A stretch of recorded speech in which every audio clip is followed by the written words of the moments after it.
Case taking part 2 Ayurvedic point of view. नमस्कार, मैं वैद्य Rahul Salunkhe.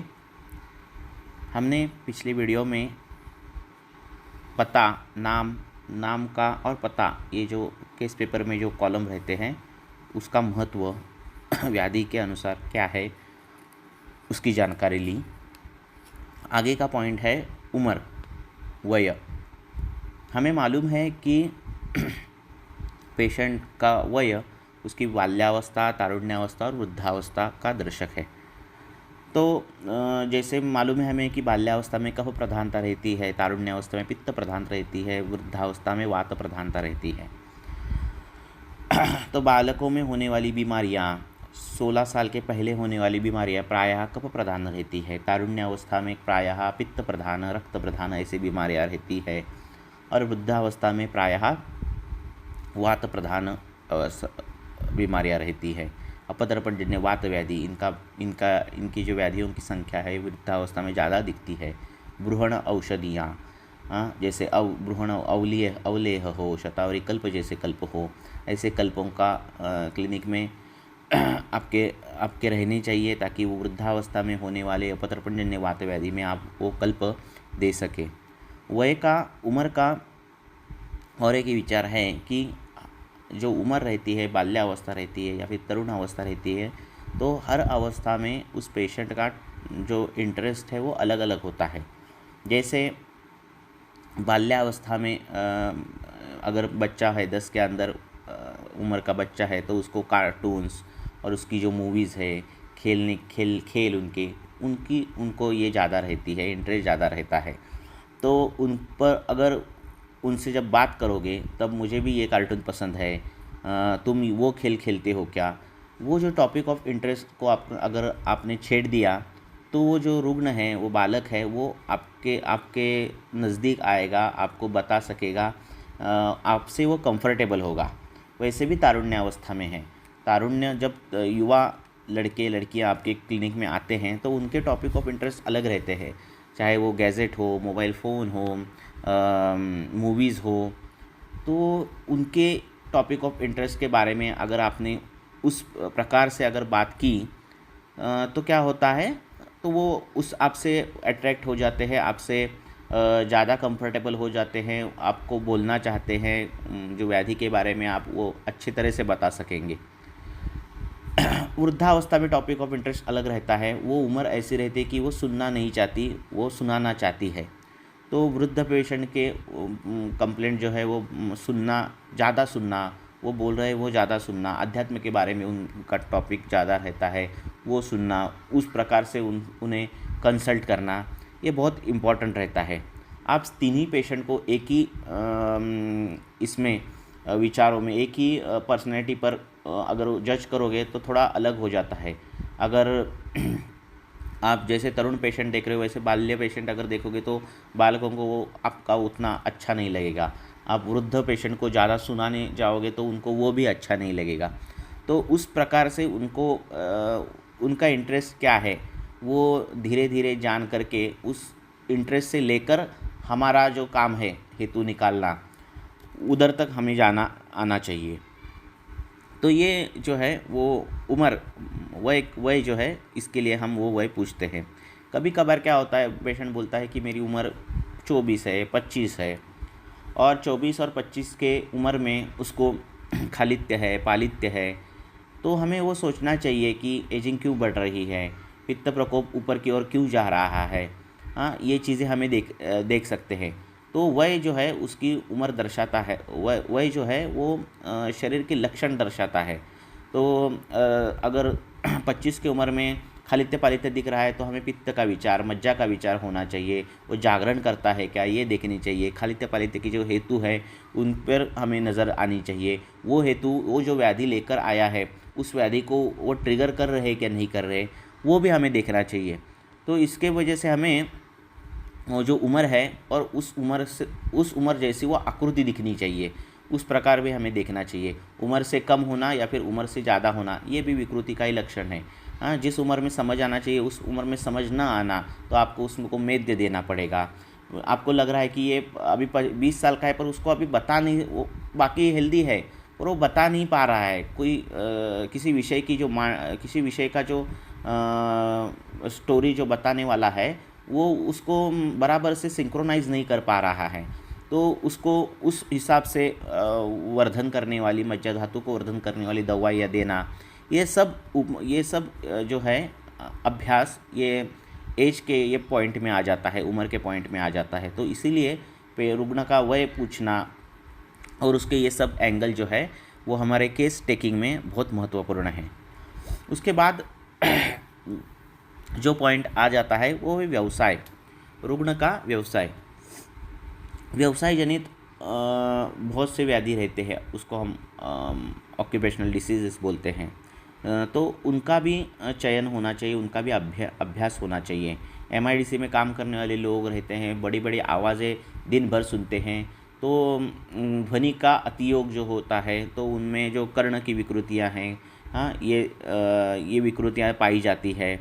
Chemical factory में लोग काम करते हैं, बार बार केमिकल का संपर्क आता है, चाहे वो सांस से हो या स्किन से हो, तो उनमें विष का विचार होना चाहिए। विष की अगध जो है वो हमारे पास होनी चाहिए। तो अगध तंत्र में जो दिए है कि हवा में अगर विष फैल गया तो कौन से अगध यूज़ करने, हाँ, खाने में गया तो कौन से, तो ऐसे अगध हमारे पास रहने चाहिए। तो उस प्रकार से उसको लेपन देना, तेल देना अगध का, ये हमारा काम होना चाहिए। ड्राइवर रहते हैं, उनमें अर्श की बीमारियाँ, फिशर, भगंदर ऐसी बीमारियाँ कॉमन रहती है, तो वो भी एक हमारा अध्ययन रहना चाहिए कि व्यवसाय जनित क्या क्या बीमारियाँ होती है और उस हिसाब से वो हेतु बल है वो ज़्यादा रहता है। जैसे ड्राइवर को हुआ अर्श और बाकी किसी को हुआ अर्श, तो ड्राइवर के हेतु जो है एक ही स्थान पर बैठना, तो ये सब हेतु ज़्यादा रहते हैं। उस गुद को ज़्यादा से ज़्यादा क्या होता है, आघात होते हैं और वो अर्श की संप्राप्तियाँ ये हो जाती है। अध्यशन करना, अजीर्णाशन करना, ऐसे भी ड्राइवरों में हेतु पाए जाते हैं। तो ये भी एक अध्ययन का विषय, ये भी होना चाहिए। दूसरी बात है शिक्षक जो लोग रहते हैं तो उनमें ऊपर की ओर बार बार देखना, वो जो ब्लैक बोर्ड है उस पर देखना, एक हाथ ऊपर की ओर लेकर ये लेखन करना, ये रहता है। तो उनमें मन्यास्तंभ के हेतु रहते हैं, जो ऊपर की ओर देखते हैं उसको मन्यास्तंभ होता है, ऐसे व्याधि में दिया है। अपबाहुक के हेतु दिखते हैं, ज़्यादा बच्चों को पढ़ाते समय उदान वायु का प्रकोप दिखता है, गलशोष दिखता है, तो ये हेतु शिक्षक प्रोफेसर इनमें दिखते हैं। तो वो उनका भी वो विचार जो है वो व्यवसाय में करना चाहिए। मैं जो एक एक पॉइंट बता रहा हूँ केस टेकिंग के, वो केस पेपर का फॉर्मेट ही बता रहा हूँ। ऐसे फॉर्मेट में आपका केस पेपर रहना चाहिए। जब केस हिस्ट्री लेते हो तो ऐसे इसमें रहना चाहिए। तो एक एक पॉइंट आपका हेतु क्या है, हेतु के गुण क्या है, हेतु बल कितना बढ़ रहा है, ये आपको अध्ययन करने के लिए काम आता है। एसी में काम करने वाले लोग रहते हैं जिनका स्वेदी प्रवर्तन नहीं होता, इनमें स्थौल्यता आ जाती है, त्वक विकृतियाँ आ जाती हैं, तो उनमें स्वेद जनन दवाइयाँ देना, जो कुछ है अभ्यंग करना, ये सब चीज़ें हमें पता चल जाती हैं। बैंक में काम करने वाले लोग, कोई ऑफिस में काम करने वाले लोग, एक ही जगह घंटों तक बैठने वाले लोग, उनमें वेग धारण रहता है। तो वेग धारण जन्य व्याधि है।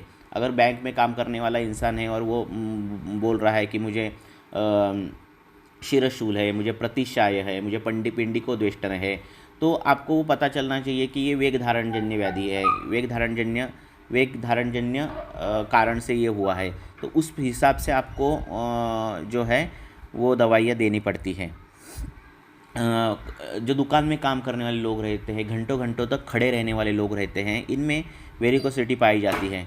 तो ऐसे लोगों में ऊपर रात को सोते समय ऊपर पैर लेकर सोना, तकिए पर पैर लेकर सोना, ऐसे जो हेतु है वो कॉमन पाए जाते। ऐसे जो चिकित्सा है वो आप बता सकते हो।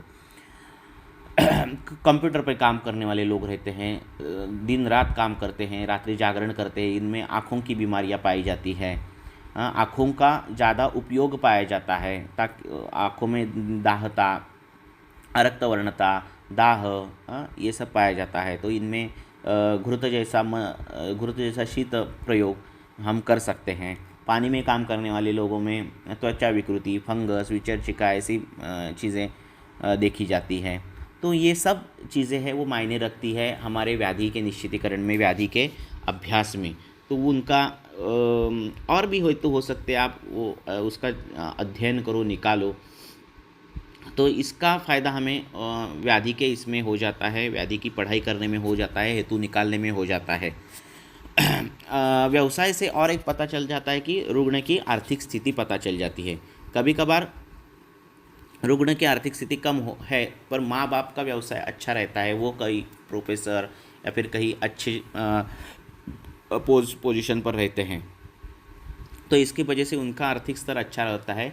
इसका फ़ायदा ये होता है कि हमें सुवर्णकल्प यूज़ करने हैं क्या, अगर हमने कर भी दिए तो कई कबार क्या होता है कि पहले महीने पेशेंट ले लेता है दवाई और दूसरे महीने वो अफोर्ड नहीं कर पाता महंगी दवाइयाँ, तो क्या होता है वो ट्रीटमेंट बीच में छोड़ देता है और फिर उससे नुकसान हो जाता है उसका भी, और फिर वो बोलता है कि मैंने ले ली, बाकी जगह बोलता है कि मैंने ले ली ट्रीटमेंट में फ़ायदा नहीं हुआ, ऐसे भी होता है।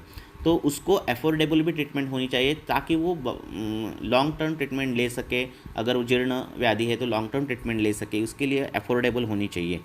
तो हमें हमारे शास्त्र में जो है वो आढ़्य रोगी बोला है। अब ये क्या हो गया, आढ़्यता जो है, हाँ मीन्स धनवान रोगी होना चाहिए ऐसे बोला है। तो ये जो आढ़्यता है वो रिलेटिव है, वो सापेक्ष है। इसका मतलब यह है कि उसका ट्रांसलेशन अलग अलग होता है कि धनवान रोगी होना चाहिए, धनवान रोगी होना चाहिए, ऐसे सभी ट्रांसलेट वहाँ लिखते हैं, सभी बोलते हैं। पर इसका मतलब ऐसा है कि आप जहाँ गांव हैं, जहाँ गरीब लोग हैं, वहाँ नहीं ट्रीटमेंट कर सकते, ऐसा हो गया ना। तो इसका मतलब ऐसा नहीं है, इसका मतलब ऐसा है कि जो आढ़्यता है वो रिलेटिव है। रिलेटिव है मीन्स क्या, अगर आप महीने को 2-3-4 हज़ार रुपये की दवाइयाँ पेशेंट को दे रहे हैं और वो पेशेंट उसका जो सैलरी है उसके 10 टाइम्स है, तो वो आढ़्य है, ऐसा हमने अगर सोच लिया। अगर वो 1 लाख रुपए कमा रहा है और आपने 3-4 हज़ार की दवाइयाँ महीने को दे दी तो वो ले सकता है, हाँ वो पंचकर्म कर सकता है। पर अगर जिसको पेमेंट ही 10,000 है, 5,000 है, तो वो नहीं ले पाएगा आपकी दवाई। तो अगर आपने दवाई की कॉस्टिंग कम कर दी, अगर आपने निदान प्रिसाइज कर लिया, अगर आपने क्वांटिटी ऑफ जो दवाई द्रव्य देते हैं उनमें कम से कम द्रव्य, अच्छे से अच्छे रिजल्ट आपने देने चालू कर दिए, आयुर्वेदीय सिद्धांत जो है वो ज़्यादा से ज़्यादा आपने यूज़ किए उसके चिकित्सा में, तो सिद्धांतों को पैसा नहीं लगता, सिद्धांत यूज़ करने में पैसा नहीं लगता। सिद्धांत यूज़ करना मीन्स क्या, अगर कफ प्रकोप का रुग्ण है तो वो भाई तुम पानी पी रहे हो, गर्म ही पानी पियो, है ना, ये सिद्धांत है। हाँ, तो ये सिद्धांत यूज़ करने में पैसे नहीं लगते। अगर कफ प्रकोप का रुग्ण है, कफज व्याधि का रुग्ण है, तो आप दिवास्वाप मत करो, तो इसके लिए पैसे नहीं लगते। हाँ, तो पथ्यापथ्य अगर अच्छी तरह से आपने लिख कर दे दिए तो दवाइयाँ जो है वो कम से कम देनी पड़ती है और दवाइयों की जो कॉस्टिंग है वो कम हो जाती है। तो अगर उदाहरण के तौर पर अगर आपने 50 रुपये की दवाई दी किसी रुग्ण को और वो 100 रुपये कमाता है, ठीक है ना, वो 100 रुपये कमाता है, तो रिलेटिवली वो पेशेंट जो है वो आढ़्य ही हो गया, ठीक है ना। तो सभी रुग्ण आढ़्य हो सकते हैं। अगर आपकी दवाई की कॉस्टिंग अगर कम हो गई तो सभी आढ़्य है आपके लिए। तो इसीलिए ये मेरा वैयक्तिक मत है। तो इसीलिए जो है वो ऐसे मत इंटरप्रेट करो कि आढ़्य ही होना चाहिए, धनवान ही होना चाहिए। आपकी अगर कॉस्टिंग थोड़ी कम कर दी, हाँ, जो हमारे इसमें लाभ जो बोले हैं, क्वचित धर्म क्वचित अर्थ, तो कईयों में किसी पेशेंट में अर्थ प्राप्ति नहीं होगी तो भी चलेगा। तो कई पेशेंट रहते हैं कि पैसे नहीं पे कर पाते या फिर कम दे सकते हैं, पर वो आपके पास रुग्ण की संख्या बहुत देते हैं, तो ऐसे भी रुग्ण महत्वपूर्ण है एडवर्टाइज़ के लिए। हम एडवर्टाइज़ के लिए आप इधर उधर पैसे डालते होंगे, पर अगर ऐसे कई रुग्ण रहते हैं कि वो बाकी कुछ नहीं करते, दवाइयाँ उनके पास पैसे कम रहते हैं, पर वो आपकी माउथ पब्लिसिटी बहुत अच्छी तरीके से करते हैं, तो उनको छूट देनी चाहिए, उनको कॉस्टिंग कम लेना चाहिए। ऐसे हम कर सकते हैं। ये जो मैं सब कुछ बोल रहा हूँ वो प्रैक्टिकल बोल रहा हूँ, ठीक है, और ये प्रैक्टिस में बहुत काम आने वाली चीज़ है, इसीलिए इसके बारे में मैंने बोल दिया। तो आढ़्यता जो है वो रिलेटिव है।